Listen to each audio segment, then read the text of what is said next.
방금 말씀하신 1885년 이전에 조선시대 혹은 그 이전의 돼지들의 이야기도 굉장히 궁금한데, 이거에 관한 것들은 아까 말씀하신 뭐 네이버 검색 엔진이나 이런 서적에서도 잘 찾을 수가 없더라고요. 사실 굉장히 궁금한 부분인데 그 부분에 관해서 좀 말씀해 주시면 좋을 것 같습니다.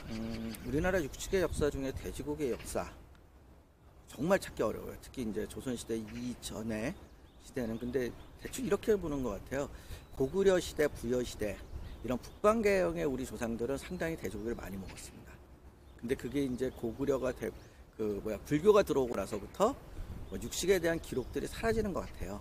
특히 그래도 소는 지배계층에서 주로 이용했던 거기 때문에, 상당히 소는 귀족이 가지고 있는 짐승이었기 때문에 기록들이 조금씩 나와요. 특히 조선시대는 소에 대한 기록이 많이 나오는데, 돼지는 그런 기록을 참 찾아보기 어려운 거는 그냥 민중의 삶 속에서 농가에서 키워서 농가에서 출염으로 잡아먹고 이래버리니까 그 농민의 역사가 그렇게 역사책에 기록되지 않습니까? 그래서 사라진 것 같아요. 그래서 통계 자료도 보면 도축두수 같은 것이 나오기 시작하는 일제강점기 초기에도 돼지는 그 정부 규제에서 통계로 잡히는 숫자가 너무 적어요.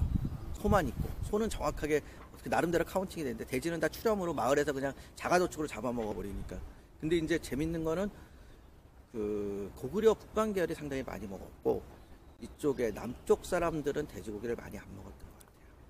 그리고 제주도의 돼지는 고구려 돼지가 넘어간 거 아닌가 싶은 생각이 들어요. 그러니까 제주도 고씨가 아마 고구려 유민이라는 얘기를 들었는데, 그 고구려 유민들이 고구려가 멸망을 넘어가면서 돼지도 같이 가져가서 키우지 않았나 싶은 그냥 추측입니다. 정확하게 누구 근거가 없는데 그런 생각들이 들고, 아마 제주도에는 아주 2세기, 3세기에도 돼지가 많았다는 기록들이 조금은 남아 있습니다. 그래서 진정한 의미의 돼지의 두수나 돼지에 대한 역사는 그 조선 말기쯤 오면 선방이라는 게 조선시대 때 이제 한양에 있는 소 도축장, 판매장, 정육점 다 기능을 가지고 있는 건데, 그게 뭐 24개나 있었다고 그러고, 초창기에는 저육전이라고 돼지를 전문으로 판매하는 게 3개밖에 없었어요.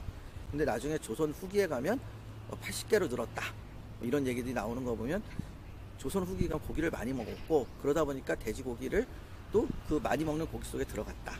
그리고 재밌는 건 조선시대 때는 소고기보다 돼지고기가 더 비쌌다.